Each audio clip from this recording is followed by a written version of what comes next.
Oi, pessoal, tudo bom? Eu sou José Carlos Pinto, falando com vocês aqui no canal Falando com Ciência, sobre aspectos da educação, da ciência e da pesquisa que se faz no Brasil.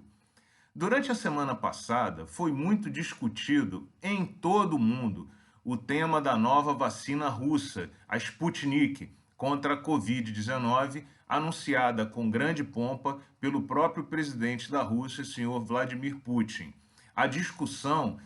se concentrou basicamente em torno de dois aspectos importantes. O primeiro é o óbvio interesse comercial e a corrida internacional para ver quem chega primeiro na vacina, dado que certamente a empresa que primeiro disponibilizar doses de vacina em todo o mundo ganhará muito dinheiro. E em segundo lugar, porque de maneira surpreendente, absolutamente ninguém sabe nada sobre o desenvolvimento da tal vacina russa, porque não foram feitas publicações internacionais a esse respeito e os dados não foram apresentados à comunidade internacional, de tal maneira que outros cientistas não tiveram ainda a oportunidade de revisar os dados e verificar as condições em que foram feitos os desenvolvimentos associados a essa nova vacina.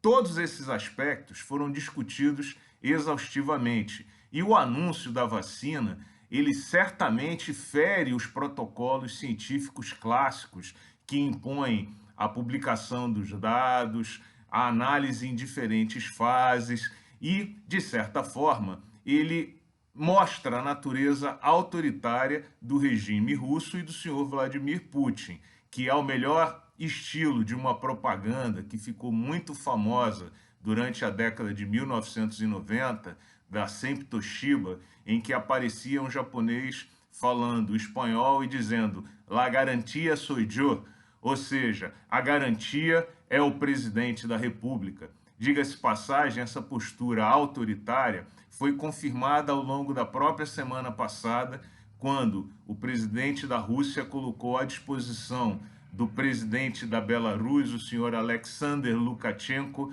o exército russo para defender o que possivelmente é o vencedor de uma fraude eleitoral que vem sendo discutida em todo o mundo. Mas, retornando à vacina russa,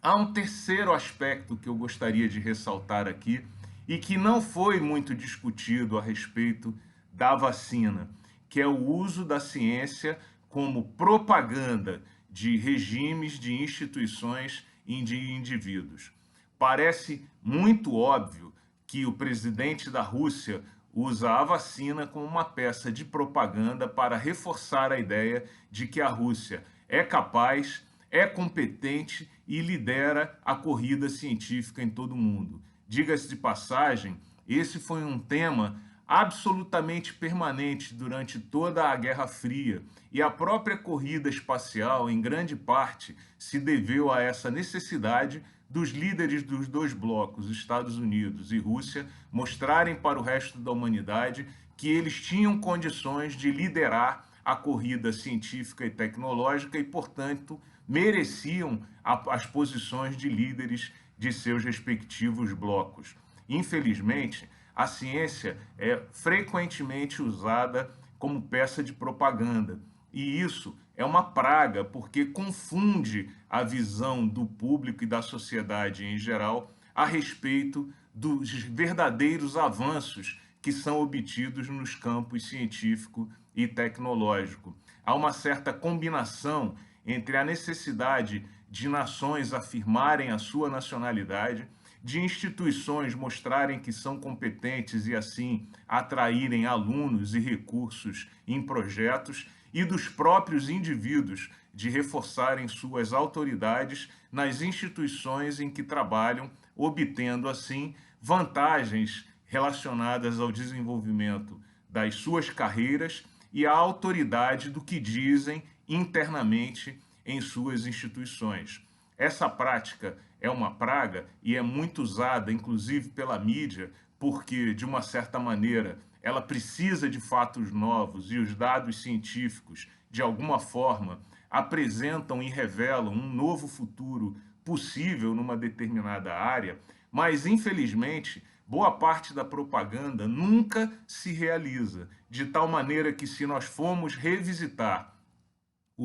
as muitas oportunidades em que a ciência foi usada como peça de propaganda, nós chegaremos à conclusão rapidamente de que boa parte do que foi prometido nunca foi entregue, seja porque não era viável tecnologicamente, não era viável economicamente, ou simplesmente porque a estratégia das instituições e das empresas preferiu deixar de lado aquele pequeno pedaço de conhecimento, tecnologia que foi anunciado. Para não ficar parecendo que apenas a Rússia usa esse tema ou essa estratégia como propaganda, nós agora mesmo temos recebido mensagens via WhatsApp já propondo o nome da professora Sarah Gilbert, que lidera as pesquisas e os trabalhos relacionados ao desenvolvimento da vacina de Oxford, para o Nobel de Medicina, o que obviamente é completamente fora de propósito nesse momento, pois a vacina sequer existe, ainda não foi testada e em nenhum momento foi possível ainda avaliar, até porque ela não existe, os efeitos da vacina sobre a população de uma maneira mais constante e ao longo dos anos. O que a gente vê é que desde já forma-se um lobby pela indicação dessa profissional para o Nobel de Medicina, e é bastante provável que ela seja um dia eventualmente indicada, mas nesse momento trata-se de peça de propaganda, como no caso do anúncio da Sputnik pelo governo russo. Você, que é recém-doutor, jovem pesquisador, professor recém-contratado, esteja sempre atento para o mau uso da ciência como peça de propaganda. Via de regra, essa propaganda lá no final procura beneficiar algum grupo, alguma pessoa, alguma instituição ou simplesmente atender a propósitos nacionalistas de reforço de ideias autoritárias e de regimes políticos que, na grande maioria das vezes, não merecem de fato o apoio dos indivíduos. Portanto, esteja atento. Procure sempre executar o seu trabalho sem procurar necessariamente a notoriedade e a luz dos holofotes. A ciência é melhor quando ela trabalha